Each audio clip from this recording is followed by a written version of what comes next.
Dear students, welcome to this unit number 5, centrifugal pumps of subject turbo machines. In this first part, the first lecture of unit number 5, we will see the introduction and classification of rotodynamic pumps. Okay, pumps are mechanical devices which convert mechanical energy into hydraulic energy in the form of a pressure energy, right? And pumps are used to lift the liquids from a lower level to a higher level by absorbing the power. So pump is a power absorbing device, okay, and it is used to increase the pressure energy of the liquid, and it is subsequently converted, the pressure energy is subsequently converted into potential energy as the liquid is raised from a low level to a higher level. Centrifugal pumps are rotodynamic type of the pumps where there is a dynamic pressure which is generated and which lifts the liquid to a higher level, right? So centrifugal pumps are rotodynamic type of pumps in which dynamic pressure is generated. Centrifugal pump works on the principle of forced vortex flow, works on the principle of a forced vortex flow. The pump works when a certain mass of liquid is rotated by an external force where it is thrown away from the central axis of rotation and a centrifugal head acts on the liquid which raises the liquid to a higher level.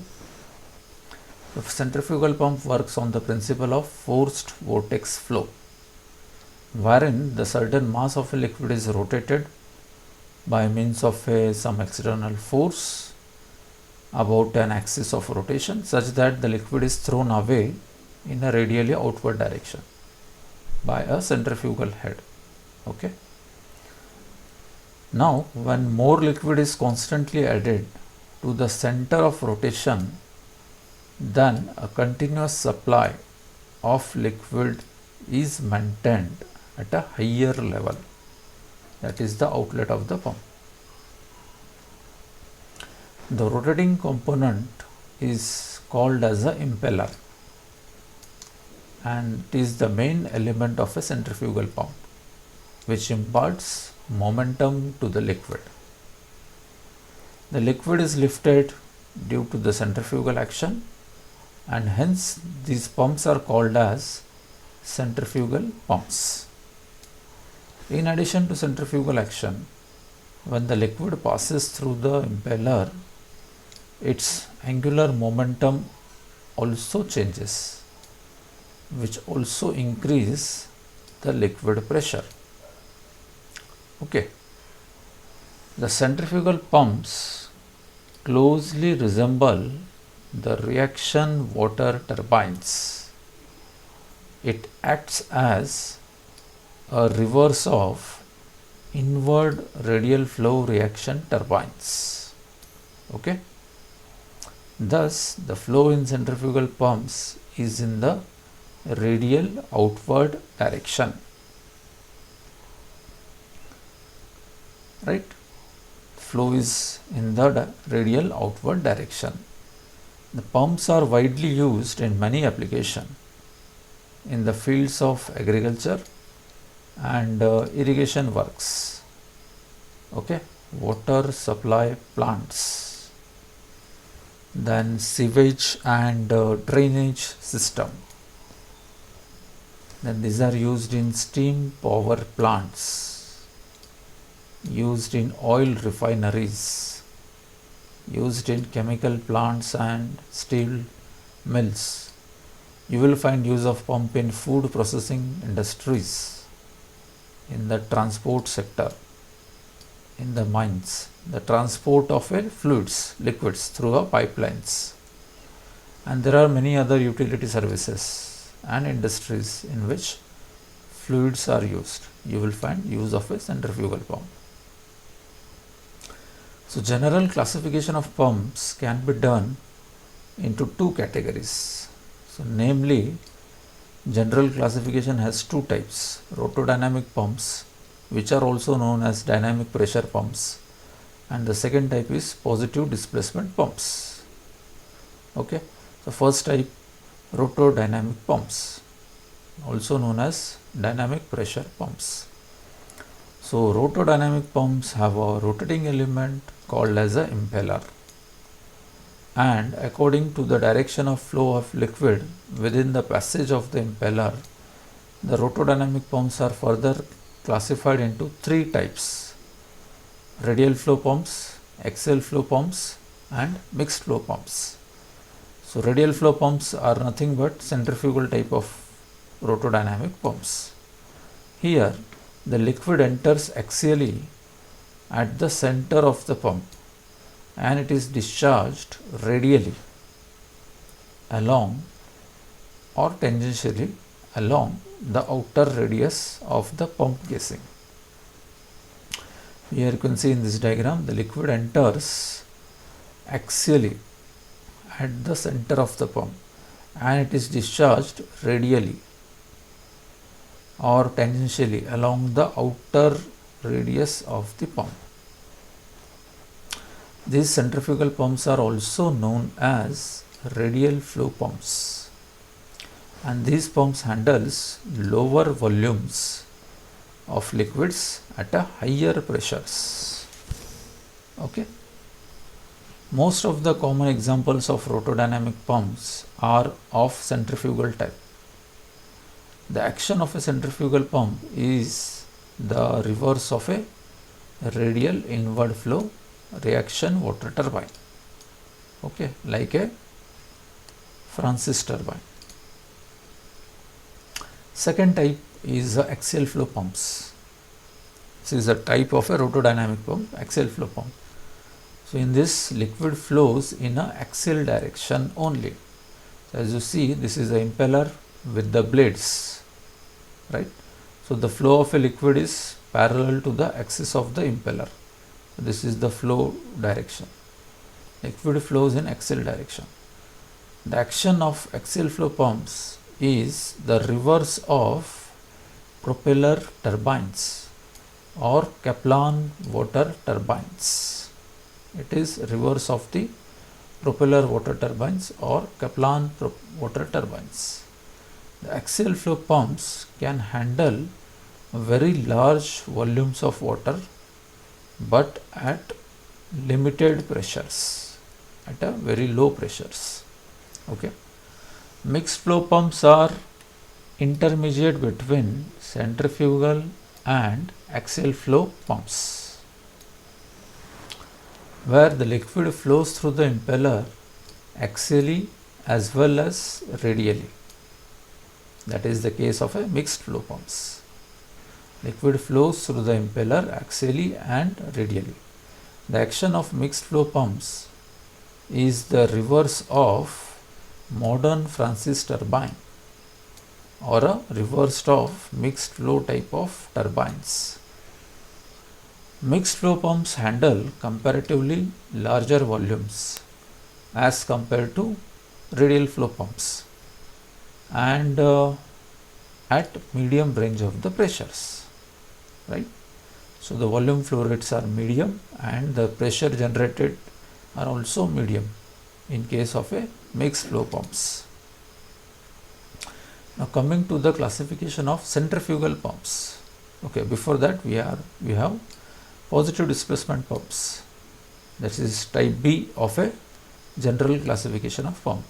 So in a positive displacement pump, the liquid is sucked and actually pushed or bodily displaced due to the thrust exerted on the liquid by a moving member, right? So the liquid is sucked in, it is actually pushed, positively pushed or bodily displaced by the thrust exerted on the liquid by a moving member, which lifts the liquid to a required height. That is the pumping phenomenon. Based on the motion of the liquid, these pumps are classified into two types. So positive displacement pumps are of two types: reciprocating pumps and rotary positive displacement pumps. So in a reciprocating pump, the liquid is trapped in a cylinder by suction and then push the liquid against the pressure. Okay. The discharge of liquid by these pumps fully depends on the speed of rotation of the pump or speed of operation of the pump. These pumps are limited by the speed of operation and a small volume handled by the pumps. Right? So example is a cylinder piston arrangement with the valves, inlet valve and outlet valve. Then we have second type as a rotary positive displacement pumps. So these are also these also trap the liquid in a volume and push the liquid out against the pressure. These pumps are limited by lower pressure of operation and a small volume it handles.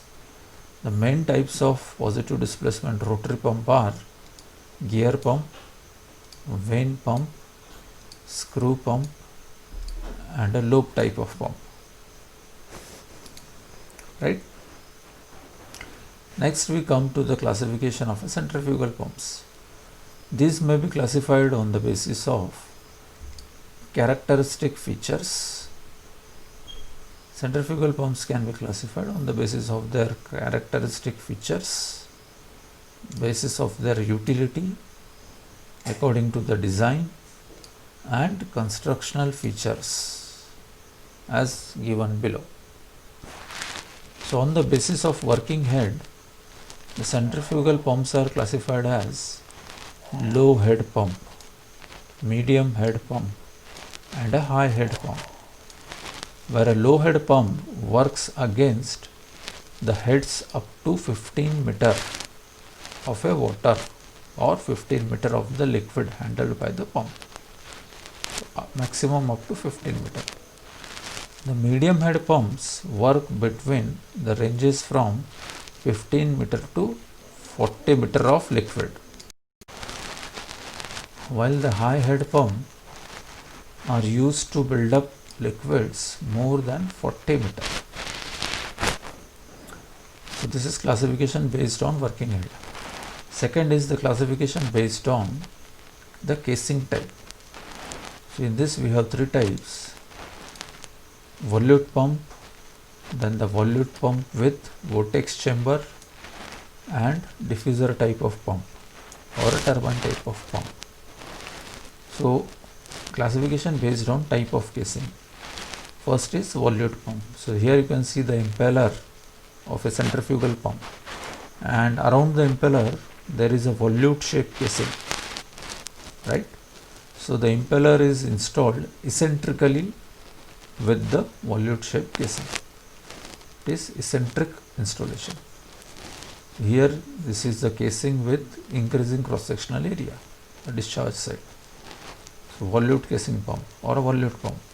In a vortex type of pump, around the impeller a vortex chamber is provided where the liquid has a vortex flow, and then it flows down to the vortex casing.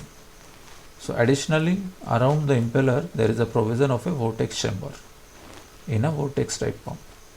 In a diffuser pump, surrounding the impeller we have a stationary guide blades which acts like a diffuser blades, and then there is a provision of a volute shaped casing.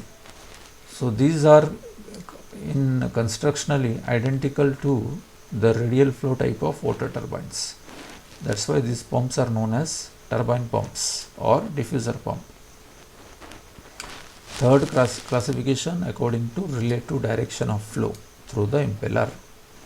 We have radial flow, axial flow and mixed flow type of centrifugal pump. In a radial flow, the liquid flows through the impeller in a radial direction.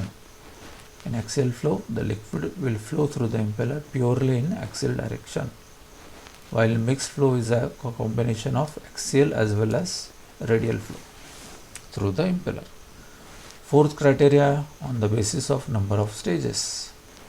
We have single stage centrifugal pump and a multi-stage centrifugal pump. Single stage centrifugal pump has one impeller and usually produces a low lift. So it is a low lift type of pump. While multi-stage centrifugal pump has two or more impellers and the pressure is built up in the steps in a multi-stage centrifugal pump.